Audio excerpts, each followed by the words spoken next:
సద్గురువు ఏమిస్తాడు? గురువు ఏమిస్తాడు? గురుకారస్తంధకారస్తు రుకారస్థ నిరోధకృ అంధకార వినాశత్వ గురి తెలియతే. మనలో దట్టంగా అలుముకున్నటువంటి అజ్ఞానం అనే అంధకారాన్ని నాశనం చేస్తాడు. గురువు ఏమిస్తాడు? మీరేంటారు? నిమ్మకాయలు ఇస్తాడు. గురువు ఏమిస్తాడు? టెంకాయ ఇస్తాడు. గురువు ఏమిస్తాడు? వంకాయ ఇస్తాడు.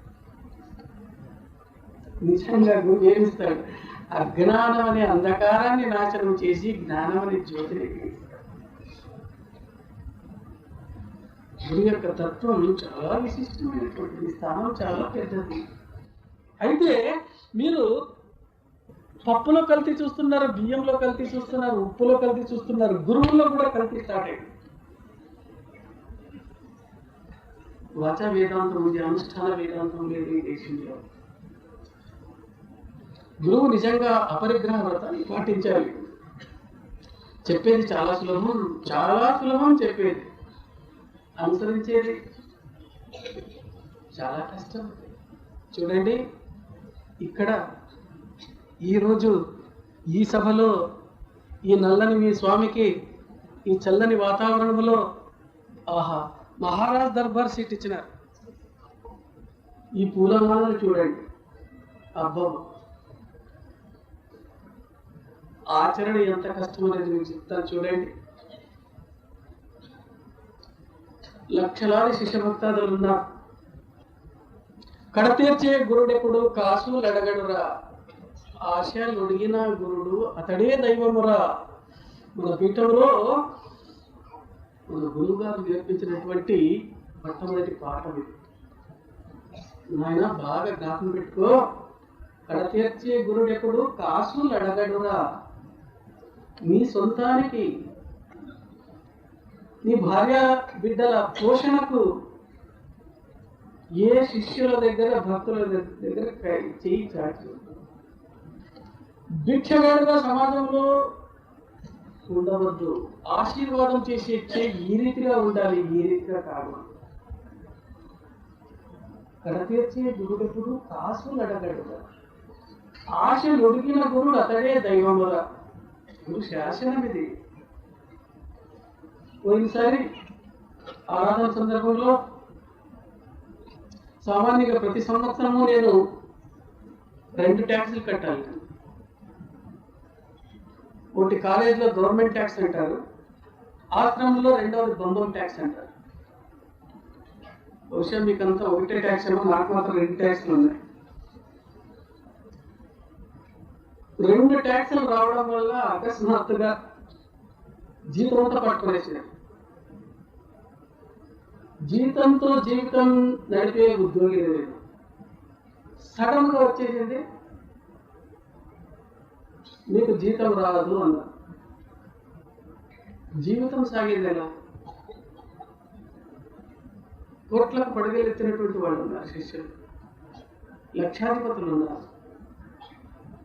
అయితే 1.5 నెల 45 రోజులు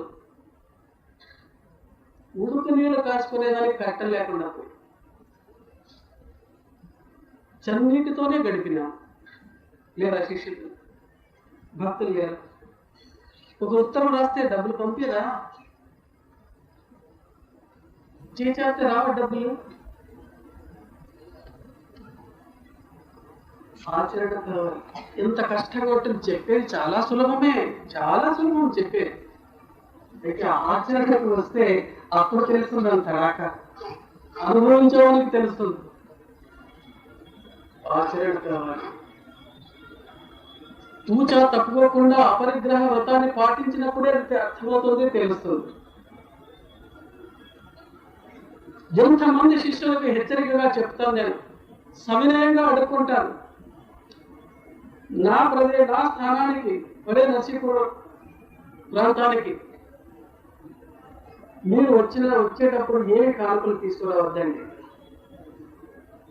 మీరు మా ఇంటికి వస్తే ఒక పూట భోంచేయండి, మేము మీ ఇంటికి వస్తే ఒక పూట భోంచేస్తాం. ఈ సంబంధమే చాలు.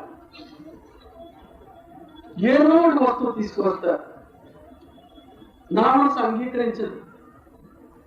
దాన్ని మర్యాద రూపంలో పంపాల. ఎంత చిత్రహింస మీరు పెట్టారు చూడండి. స్వీకరించడం గురువు అని తెలుసు మీకు, ముట్టుకోవడం అని తెలుసు మీకు. ప్రతి నెల ఎంత హింస అవుతుంది నాకు కొంచెం ఆలోచించి. ప్రతి ఒక్కరికి ప్రతి నెల నేను మర్యాదలు చేస్తూనే ఉండాలి, చేస్తూనే ఉండాలి. వాళ్ళు తెచ్చినప్పుడు కాదలేను, లేదనలేను. ఎందుకు? పరిగ్రహ వ్రతం అది ఆచరించి తీరాలి, వేరే మార్గమే లేదు. కాబట్టి మీరు గురుతత్వాన్ని తెలుసుకొని ఈ సూత్రాన్ని పాటించండి. స్వామి అమ్మగారికి చీర తెచ్చిన తీసుకురావద్దంటావు. ఏం స్వామి పసుపు కుంకుమిస్తే వద్దంటావు? తీసుకొని తీరాల స్వామి. స్వామి స్వామి అంటే ఆ ఆశామ్యం ఇచ్చి స్వామి స్వామి పోతాడు, తర్వాత నా వస్తా తొందర కదా. పరోక్షంగా నాకు చిత్రహింసలు పెడుతున్నారు. నువ్వు తిరిగి విశ్వాసం పక్కకు పెట్టండి, నువ్వు తత్వాన్ని సరిగా అర్థం చేసుకోండి. గురువు ముట్టడో మీకు తెలుసు. పుష్పము పండు తీసుకురాలి, దాన్ని కోస్తాను, నేను భాగం తినండి, నేను భాగం తింటాను. అంతే తృప్తి, అంతే ఆనందం, అంతే. మా ఇంట్లో పూట భోజనం చేయండి, మీ ఇంట్లో పూట భోజనం చేస్తాను.